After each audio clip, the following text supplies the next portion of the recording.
Assalamualaikum warahmatullahi wabarakatuh. Halo, perkenalkan nama saya Muhammad Fikri Anugrah dari kelas 12-4, nomor absen 26.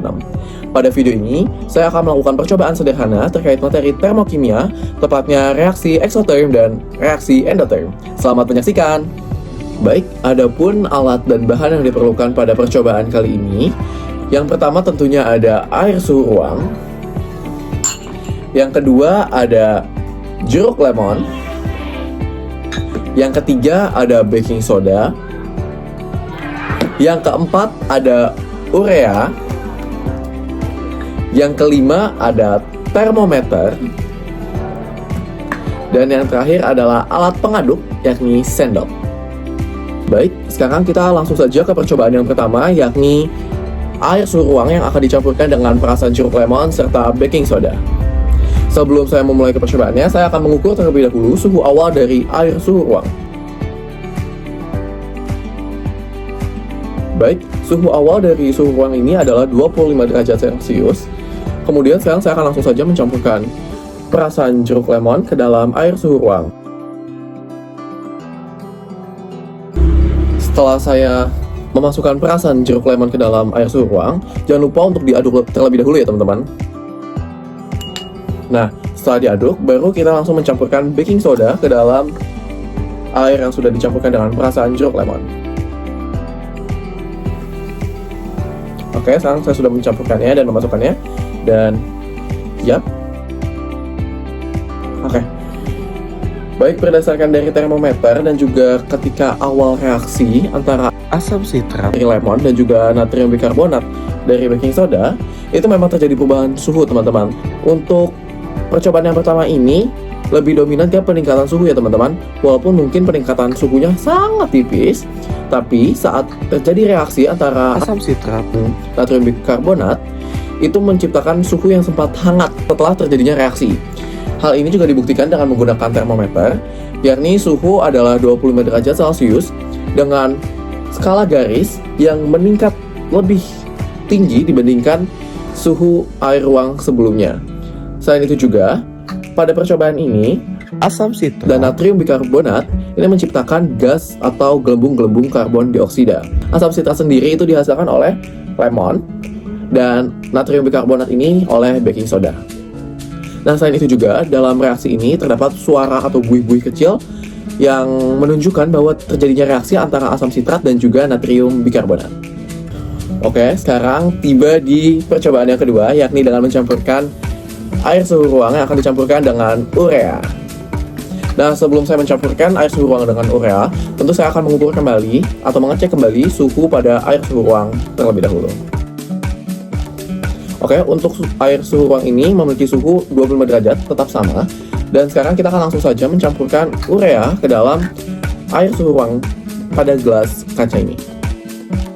Saya akan mencampurkan sebanyak 1 sendok makan urea ke dalam air suhu ruang. Kemudian saya akan mencoba untuk mengaduknya. Dan sekarang kita lihat apakah akan ada perubahan suhu atau tidak di dalam air suhu ruang ini. Wah, ternyata teman-teman, di dalam air suhu ruang yang sudah dicampurkan dengan urea, ini mengalami penurunan suhu sebanyak 5 derajat Celcius, sehingga suhu akhir adalah 20 derajat Celcius, teman-teman. Nah, lalu apa kesimpulan dan hasil percobaan dari percobaan sederhana ini? Yuk, kita lanjut ke bagian pembahasan dan kesimpulan. Baik teman-teman, sekarang tibanya kita di bagian pembahasan dan juga kesimpulan. Nah, untuk percobaan yang pertama, yakni dengan pencampuran air suhu ruang yang dicampurkan dengan lemon dan juga baking soda, itu terjadi reaksi eksoterm teman-teman. Mengapa dikatakan reaksi eksoterm? Karena ketika pencampuran asam sitrat dari lemon dan juga natrium bikarbonat dari soda kue atau baking soda, itu terjadi peningkatan suhu teman-teman.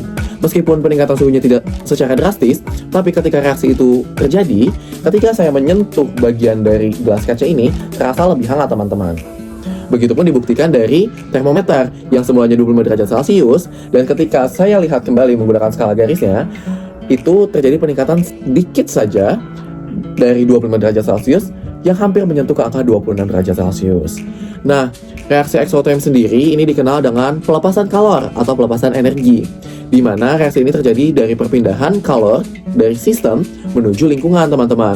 Dan terjadinya perpindahan reaksi eksoterm ini ditandai dengan entalpi atau delta H yang bersifat negatif. Nah, selanjutnya yang kedua, reaksi endoterm sendiri itu menunjukkan bahwa adanya perpindahan kalor dari lingkungan menuju sistem, teman-teman. Nah, perubahan kalor dari lingkungan menuju sistem itu dapat kita kenal dengan entalpi yang memiliki sifat positif, teman-teman. Di mana energi itu diterima atau energi diserap ataupun kalor diserap maupun diterima. Nah, sekarang kita sudah tiba di bagian kesimpulan setelah pembahasan sebelumnya. Untuk kesimpulan sendiri, dapat saya katakan bahwa materi termokimia ini membahas atau menjelaskan terkait arah perpindahan panas atau kalor maupun energi. Nah, untuk arah perpindahan panas ini terbagi menjadi dua, yakni dari sistem ke lingkungan ataupun lingkungan menuju sistem. Untuk reaksi yang terjadi dari lingkungan menuju sistem itu kita kenal dengan reaksi endotherm. Nah, reaksi endotherm ini memiliki delta H atau entalpi yang bersifat positif. Sedangkan reaksi exotherm yang dimana panas itu berpindah dari sistem ke lingkungan itu memiliki delta H atau entalpi yang negatif, teman-teman. Untuk percobaan yang pertama tadi sudah saya sampaikan bahwa percobaan yang pertama termasuk ke reaksi exotherm dan percobaan yang kedua termasuk ke dalam reaksi endotherm. Oke, sekian video singkat saya terkait percobaan sederhana termokimia. Kurang lebihnya saya memohon maaf apabila ada salah dalam tutur kata. Wabillahi taufiq wal hidayah. Wassalamualaikum warahmatullahi wabarakatuh.